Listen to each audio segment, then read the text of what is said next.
Kalau di Kejawen itu bilang moksa tidak menampakkan wujud raganya, seperti Henok maupun seperti Elia.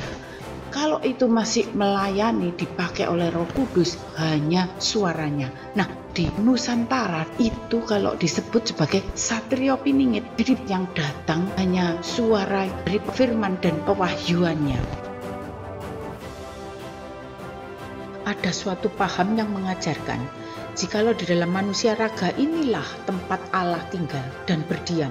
Padahal sudah tertulis di dalam semua kitab para nabi yang mengatakan, karena semua manusia telah jatuh di dalam dosa kejahatannya, maka telah kehilangan kemuliaan roh Allah, sehingga yang fana terusir jauh dari Allah. Baca Kejadian 3 ayat 4-6. Tetapi ular itu berkata kepada perempuan itu, "Sekali-kali kamu tidak akan mati. Tetapi Allah mengetahui bahwa pada waktu kamu memakannya, matamu akan terbuka, dan kamu akan menjadi seperti Allah, tahu tentang yang baik dan yang jahat." Perempuan itu melihat bahwa buah pohon itu baik untuk dimakan dan sedap kelihatannya. Lagi pula pohon itu menarik hati karena memberi pengertian. Lalu ia mengambil dari buahnya dan dimakannya, dan diberikannya juga kepada suaminya yang bersama-sama dengan dia. Dan suaminya pun memakannya. Apabila berpegang pada pemahaman ular, ini jadi prinsip untuk percaya dirinya bisa menjadi seperti Allah. Sehingga endingnya manunggaling manusia itu dengan ilah yang bernama Kain sebagai pewaris yang berkuasa atas perjanjian manusia yang hidup di tanah bumi ini. Sudah saya bahas secara gamblang di dalam judul tabir agama itu.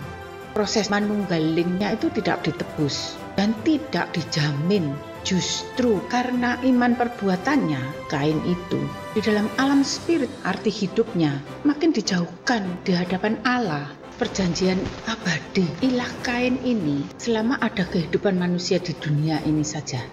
Sebab itu sampai hari ini sebagai agama terus memberi kurban hewan. Itu refleksi atas pengakuan dosa dan tabiatnya fana manusianya itu belum terbayar karena belum ditebus dari ilah Kain ini dan belum dijamin sebagai tanda perdamaian dari sana di bumi yang dipijak karena suara tuntutan pertumpahan darah Habil kepada semua yang hidup di bumi ini. Karena frustasi tidak bisa menjangkau wujud Allah roh, pemahaman tentang Allah jadi seperti kejadian pada bangsa Israel di perjanjian lama. Baca Keluaran 3 ayat 13-15. Lalu Musa berkata kepada Allah, "Tetapi apabila aku mendapatkan orang Israel dan berkata kepada mereka, Allah nenek moyangmu telah mengutus aku kepadamu, dan mereka bertanya kepadaku, bagaimana tentang namanya? Apakah yang harus kujawab kepada mereka?" Firman Allah kepada Musa, "Aku adalah aku." Lagi firman-Nya, "Beginilah kau katakan kepada orang Israel itu, Akulah aku, telah mengutus aku kepadamu." Selanjutnya berfirmanlah Allah kepada Musa, "Beginilah kau katakan kepada orang Israel, Tuhan Allah nenek moyangmu, Allah Abraham, Allah Ishak, dan Allah Yakub, telah mengutus aku kepadamu. Itulah namaku untuk selama-lamanya, dan itulah sebutanku turun-temurun." Ketika umat mengalami frustasi dengan wujud Allah roh, sehingga menangkap melalui bayangannya Allah saja, ketika menerima pewahyuan suara firman, namun tidak memahami seutuhnya di dalam bagian-bagiannya, jadi masih buleti, sehingga diberi jalan sementara. Allah mengatasnamakan nama Abraham dan Allah Ishak dan Allah Yakub. Setiap jalannya itu panjang sebelum bisa memahami firman. Ada lagi yang ini dari umat Kristiani, suatu pemahaman sebagai umat manusia itu berhak menjadi pewaris dunia ini. Kalau dihitung nilai kekayaan untuk per orangnya itu semua bisa jadi konglomerat selevel kehidupan sultan di dunia ini. Tentu saja saya pun mengaminkan pemahaman seperti ini. Tapi setelah secara pribadi melangkah sebagai pengikut Yesus dan bertemu dengan spirit terang kebenaran, jadi bisa membedah dan membedakan spirit seperti ini dari hasil kolaborasi hikmat dunia, maka pemahamannya bisa menyesatkan. Mari kita telusuri secara gamblang. Karena mulanya bagi manusia dalam kodrat dosa dan tabiatnya pun sudah mirip hewan. Dalam rencana Allah dipersiapkan lebih dulu dengan karya ditebus. Tentu bukan lagi perjanjian melalui daging dan darah yang dihalalkan. Karena dalam perjanjian baru yang halal adalah karakternya, yang disebut sebagai buah-buah rohnya yang hidup di hadapan Allah yang maha suci kudus itu. Sejatinya yang ada di dunia ini kalau diwariskan hanya ada kutuknya Adam. Harus dengan berkeringat untuk menafkahi fisiknya. Nah, maka yang menerima perjanjian arti hidup baru melalui Yesus direncanakan dari batin spiritnya ini loh, yang layak hidup di hadapan Allah Roh yang maha kudus. Bukan dari daging dan darah, hanya menjadi gambaran atau fotokopi yang mati, tapi dalam roh yang tidak kasat mata itu, seperti video, sehingga menjadi tontonan yang serinya semakin seru. Baca Wahyu 12 ayat 1-6. Perempuan dan naga. Maka tampaklah suatu tanda besar di langit, seorang perempuan berselubungkan matahari dengan bulan di bawah kakinya, dan sebuah mahkota dari 12 bintang di atas kepalanya. Ia sedang mengandung, dan dalam keluhan dan penderitaannya hendak melahirkan, ia berteriak kesakitan. Maka tampaklah suatu tanda yang lain di langit, dan lihatlah seekor naga merah padam yang besar, berkepala 7 dan bertanduk 10, dan di atas kepalanya ada 7 mahkota. Dan ekornya menyeret sepertiga dari bintang-bintang di langit dan melemparkannya ke atas bumi. Dan naga itu berdiri di hadapan perempuan yang hendak melahirkan itu untuk menelan anaknya.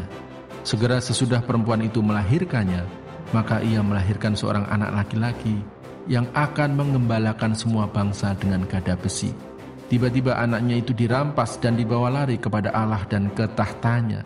Perempuan itu lari ke padang gurun, di mana telah disediakan suatu tempat baginya oleh Allah, supaya ia dipelihara di situ 1260 hari lamanya. Kisah di dalam Wahyu 12 ini dari mereka yang sudah mengalami proses terlahir masuk dalam perjanjian baru sebagai anak-anak kerajaan. Sudah lulus ujian, tidak lagi menjadi peran perumpamaan. Nah, terus masuk ke dalam proses peleburan. Semuanya yang sudah dilakukan jadi dihanguskan. Bagi arti hidup dimulai dari bagian rohnya, sampai memahami apa sejatinya rencana dan kehendak Allah. Jangan lupa, di luar dari kerajaan Allah itu, iblis mempunyai tubuh-tubuh membawa arus pengajaran global yang digambarkan sebagai naga berkepala 7 itu. Tapi Allah itu adil pada semua ciptaannya. Tergantung apakah mau menerima proses ketebusannya. Dan bagi yang percaya Yesus bangkit menjadi wujud Allah yang abadi, akan dijamin oleh darah sucinya, sehingga makna rohnya itu menjadi hidup. Akan mulai ada tanda-tanda menerima karunia-karunia roh, bahkan karunia pewahyuan. Meskipun umat itu telah dijamin, sudah terlanjur termakan konsep dari hikmat roh dunia, umat Kristus itu lebih memilih jalannya panjang melalui teladan Abraham, Ishak dan Yakub, dikolaborasikan dengan iman percaya kebangkitan Yesus yang terdiri jalan salib. Pada waktu arti hidup oleh roh jadi buletik, sebab dalam hal spirit kebenaran itu hanya menjadi akurat dan mutlak melalui satu jalan salib perang individual, supaya pemahaman wahyu yang diterima itu menjadi akurat dan bersih dari segala kolaborasi tanpa ada terselip titipan hikmat dari dunia ini, sebelum dilebur dalam gerakan hidup spiritnya, masih di dalam ilustrasi tentang hal kerajaan. Ada serinya melalui lalang dan gandum, gadis bijak dan gadis bodoh, kirbat lama dan anggur baru, atau periuk yang pecah, dan seterusnya. Itu perumpamaan. Baca Lukas 15 ayat 24-32. Sebab anakku ini telah mati dan menjadi hidup kembali. Ia telah hilang dan didapat kembali. Maka mulailah mereka bersukaria. Tetapi anaknya yang sulung berada di ladang. Dan ketika ia pulang dan dekat ke rumah, ia mendengar bunyi seruling dan nyanyian tari-tarian. Lalu ia memanggil salah seorang hamba dan bertanya kepadanya, apa arti semuanya itu? Jawab hamba itu, adikmu telah kembali dan ayahmu telah menyembelih anak lembu tambun, karena ia mendapatnya kembali dengan sehat. Maka marahlah anak sulung itu dan ia tidak mau masuk. Lalu ayahnya keluar dan berbicara dengan dia. Tetapi ia menjawab ayahnya, katanya, "Telah bertahun-tahun aku melayani Bapa, dan belum pernah aku melanggar perintah Bapa. Tetapi kepadaku, belum pernah Bapa memberikan seekor anak kambing untuk bersukacita dengan sahabat-sahabatku. Tetapi baru saja datang anak Bapa yang telah memboroskan harta kekayaan Bapa bersama-sama dengan pelacur-pelacur. Maka Bapa menyembelih anak lembu tambun itu untuk dia." Kata ayahnya kepadanya, "Anakku, engkau selalu bersama-sama dengan aku, dan segala kepunyaanku adalah kepunyaanmu. Kita patut bersukacita dan bergembira, karena adikmu telah mati dan menjadi hidup kembali. Ia telah hilang dan didapat kembali." Perumpamaan tentang anak yang hilang adalah timingnya, karena meleset dari pemahaman bagian hal kekal. Sudah masuk di dalam bagian spirit, tapi masih menyisakan tabiat fana dan pemahaman dari kolaborasi hikmat duniawinya, sehingga lebih dulu memperpanjang karya antikris. Hidup dalam perumpamaan ini bagi mereka yang masih eksis, terus hidup terbawa oleh perannya secara daging dan darah itu. Sebab perang individual itu harus tuntas sebagai pemenang. Ada 3 tahap serinya, yaitu perang perbuatan dosa, raga, kemudian perang tabiatnya, dan perang untuk melawan arus pengajaran skala global. Ini yang paling berat. Di dalam kejawen, mereka itu menyadarinya, bahkan melihat kehidupan tiap sendi tulang dan sumsumnya itu ada kehidupan di dalam semuanya itu. Nah, kalau di dalam gambaran seri wayang Mahabharata, dari kisah para dewa yang tidak kasat mata kemudian memperanakkan manusia yang kasat mata. Jadi mirip proses kelahirannya Yesus. Kemudian yang kedua, di dalam kisah Bharatayuddha, itu perang saudara antara yang baik dan yang jahat. Nah, ini mirip proses jalan salib, perang individual. Bahkan melalui tanda akhir zaman ini terjadi sekarang dengan meletusnya Gunung Mahameru, yang dikatakan sebagai hunian para dewa itu. Juga mirip kitab Wahyu, cawan murka Allah ditumpahkan. Tetapi pemahamannya jadi jauh berbeda. Kalah keyakinan bertujuan manunggal dalam spirit maha suci, tapi justru jadi menghidupkan semua spirit roh penguasa dunia hidup, ikut berperan, karena justru membawa pula kehidupan semua individualnya, kawulonya, bagaikan Kurawa mendapat tempat peran penting di dalam arti hidup spiritnya. Berbeda dengan teladan Yesus yang datangnya dari spirit menjadi firman hidup untuk memerangi individualnya sebagai berjalan salib, maka kebangkitannya sebagai manusia baru, satu-satunya yang diperkenan menjadi wujud abadi Allah. Berbeda ya dengan Henokh maupun Elia. Menjadi abadinya itu karena dijaga, disembunyikan oleh Allah. Seperti itulah bedanya. Nah, sebagai wujud Allah yang abadi, dari benihnya pun sudah berbeda dengan orang-orang yang moksa seperti Henokh, seperti Elia. Nah, di akhir zaman ini, bagi orang-orang yang menjadi bait tubuh, bagi kediaman tempat perhentian Allah roh, sehingga menjadi sumbernya menerima wahyu akhir zaman, itu harus seperti orang yang kalau di kejawen itu bilang moksa, tidak menampakkan wujud raganya, seperti Henokh maupun seperti Elia. Kalau itu masih melayani, dipakai oleh Roh Kudus, hanya suaranya. Nah, di Nusantara itu kalau disebut sebagai satrio piningit, jadi yang datang hanya suara dari firman dan pewahyuannya. Berbeda dengan wujud abadi Allah, yaitu Yesus. Kita telusuri karya Allah secara omega. Bagian mereka yang menjadi tubuhnya itu bisa dibawa pulang, diperkenan terjadi pengangkatan dalam kerajaan spiritnya. Nah, itu rencana Allah di dalam spirit omega melalui karya Roh Kudus di akhir zaman ini, sebelum datangnya penganiayaan antikris yang belum pernah terjadi dan belum pernah dialami sejak zaman para nabi dan para rasul. Terus kejadiannya seperti apa? Sehingga tidak ada yang bisa menduga, tidak bisa dibayangkan akhir zaman ini. Tetapi Yesus sudah memahami, sudah mengalami, diperhadapkan dengan 2 pilihan. Hidup seperti sultan konglomerat atau mati, yaitu seperti di dalam 3 percobaan padang gurun. Oleh sebab itu, Roh Kudus datang mempersiapkan tubuh-tubuhnya bagi yang sudah terlahir oleh firman dan kepenuhan roh, segera masuk ke dalam hari ke-7 menjadi perhentian bagi Allah, supaya tidak ditampilkan sehingga wujudnya tidak tersengat oleh tuntutan peran tampilnya raga itu pun harus menjadi sempurna. Kalau tidak, tagihan debt collector itu pasti datang. Ini kan sudah terjadi terhadap Musa dan Elia. Apa bisa fisik wujud raga ini menjadi sempurna?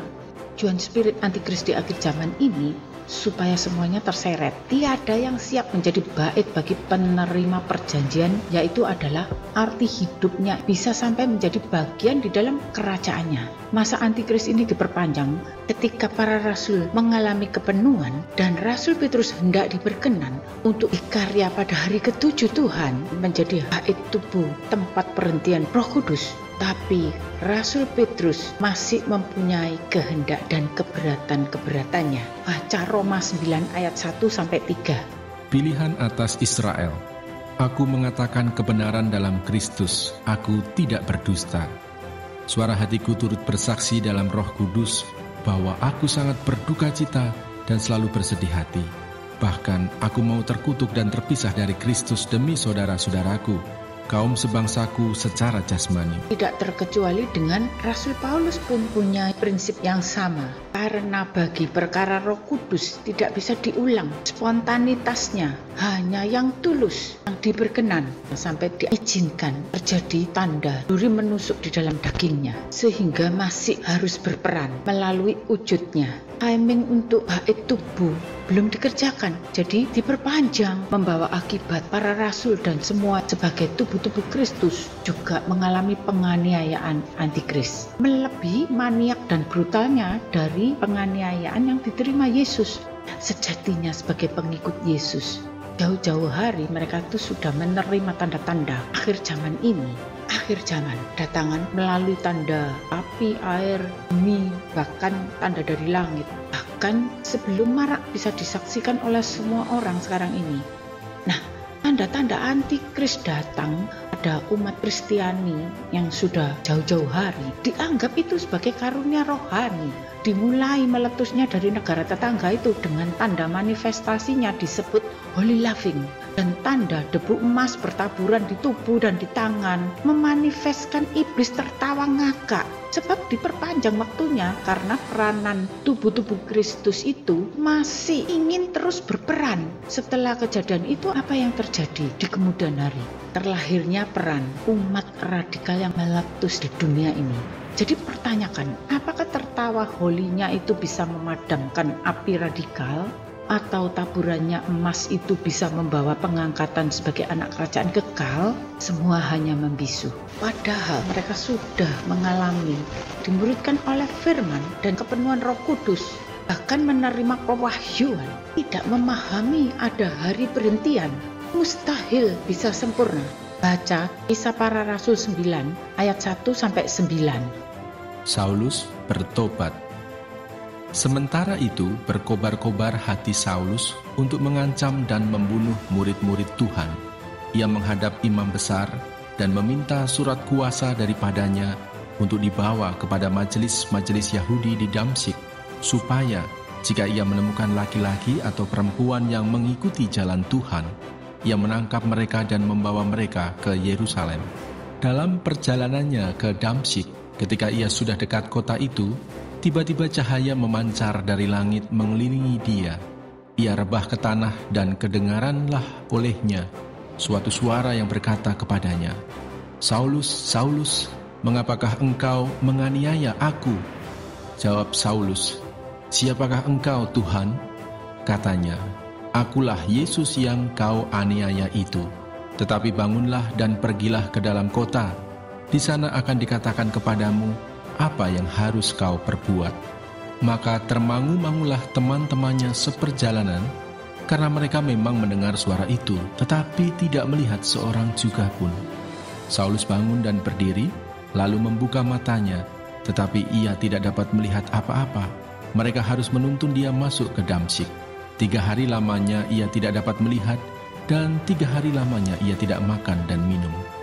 Karena melalui Yesus hidup secara fisik raganya, sehingga Allah yang Roh Kudus jadi mempunyai citra hidup di alam yang fana ini, bisa merasakan sakit, bisa merasakan yang semua dirasakan oleh manusia. Semenjak tubuhnya yang abadi melalui Yesus mengalami kehidupan di dunia ini, sehingga Allah yang Roh Kudus mempunyai citra hidup di alam yang fana ini. Hanya hal yang tidak mungkin dia lakukan, yaitu berbuat dosa dan kejahatan, karena Yesus adalah firman dan roh yang datang dari kerajaan kekal. Apabila iblis itu sebelum datang mencobai, Yesus sudah tahu, tembus sampai ke dalam rohnya. Makanya Yesus mempersiapkan diri dengan berpuasa 40 hari. Bahkan sebelum Yudas mengkhianati, dia sudah tahu apa yang akan terjadi. Lah itu bedanya dengan manusia yang terlahirnya dari dosa. Maka dari wujud abadi melalui Yesus, sejak saat itulah Allah Roh mulai terjadinya citra terhadap al-fana, sampai ada yang diperkenan untuk menjadi bait suci secara tubuh. Makanya sebelumnya tidak pernah Allah Roh itu bisa merasakan kesakitannya manusia, penderitaannya manusia. Karena sebelumnya tidak pernah Allah itu berfirman tentang dirinya yang teraniaya. Masih terus menjadi misteri. Misteri ini terbuka yang menyatakan keluhannya terhadap Saulus pada saat tubuh-tubuh Kristus itu teraniaya. Mulai dari perkara Habil yang terbunuh, hanya menegur Kain dengan firman, mengingatkan bahwa dosa sudah mengintip kamu. Meskipun Habil menjerit-jerit kesakitan dari suara darah yang tertumpah di bumi itu, bahkan saat Yesus firman menjadi hidup di dalam fisik raga dan mengalami penganiayaannya, saat itu tidak difirmankan yang seperti suara roh kepada Rasul Paulus. Tapi setelah tunai sampai selesai Yesus mengalami kebangkitannya firman manunggal dengan Roh Kudus, segala citra itu hidup. Sempurnalah citra Allah terhadap manusia sampai bertahta di dalam kerajaan rohnya. Jadi melalui anak domba kurban yang diperkenan sebagai bait tubuh, terbukalah semua misteri. Pemahaman arti hidup dimulai dari roh. Misteri ini terbukanya setelah Yesus bertahta, yang disaksikan oleh Rasul Yohanes. Baca Wahyu 5 ayat 1-8. Kitab yang dimeterai dan anak domba. Maka aku melihat di tangan kanan Dia yang duduk di atas tahta itu sebuah gulungan kitab yang ditulisi sebelah dalam dan sebelah luarnya dan dimeterai dengan 7 meterai. Dan aku melihat seorang malaikat yang gagah yang berseru dengan suara nyaring, katanya, "Siapakah yang layak membuka gulungan kitab itu dan membuka meterai-meterainya?" Tetapi tidak ada seorang pun yang di surga atau yang di bumi atau yang di bawah bumi yang dapat membuka gulungan kitab itu atau yang dapat melihat sebelah dalamnya. Maka menangislah aku dengan amat sedihnya, karena tidak ada seorang pun yang dianggap layak untuk membuka gulungan kitab itu ataupun melihat sebelah dalamnya. Lalu berkatalah seorang dari tua-tua itu kepadaku, "Jangan engkau menangis. Sesungguhnya singa dari suku Yehuda, yaitu tunas Daud, telah menang, sehingga ia dapat membuka gulungan kitab itu dan membuka ke-7 meterainya." Maka aku melihat di tengah-tengah tahta dan keempat makhluk itu dan di tengah-tengah tua-tua itu berdiri seekor anak domba seperti telah disembelih, bertanduk 7 dan bermata 7. Itulah ke-7 roh Allah yang diutus ke seluruh bumi. Lalu datanglah anak domba itu dan menerima gulungan kitab itu dari tangan Dia yang duduk di atas tahta itu. Ketika ia mengambil gulungan kitab itu, tersungkurlah keempat makhluk dan ke-24 tua-tua itu di hadapan anak domba itu, masing-masing memegang 1 kecapi dan 1 cawan emas, penuh dengan kemenyan. Itulah doa orang-orang kudus. Ketika penglihatan di Wahyu, Rasul Yohanes pun belum memahami. Rasul Paulus pun saat itu belum memahami. Jadi siapakah anak domba yang tersembelih itu? Bukan Yesus. Bukan mempelai itu sendiri, tapi dia adalah pengantin bait tubuh Yerusalem baru yang ada di bumi. Manusia baru yang terlahir dari firman dan persatuan manunggal Spirit Roh Kudus. Pemahaman akal budi baru menjadi tempat kediaman di bumi. Maka bukan tubuh, bukan cara fisiknya, tapi suara kebenarannya yang terlahir dari firman dan dari pemahaman di dalam pimpinan Roh Kudus secara pribadi, sehingga semua pemahaman dari Alfa sampai Omega jadi tersingkapkan. Waktu membedah perkara terpecahkan sampai sendi tulang dan sumsumnya bagaikan 7 tanduk, bukan dari hikmat dunia ini, karena yang diberikannya dari tangan Allah sebagai pemahaman dan pengalaman dari yang fana sampai bisa masuk menjadi bagian bait tubuh Yerusalem baru dan hidup sesuai hal kerajaan, bukan dari citra pelayanan tapi dari citra hidup di dalam hari perhentian yang diperkenan sesuai kurban. Amin.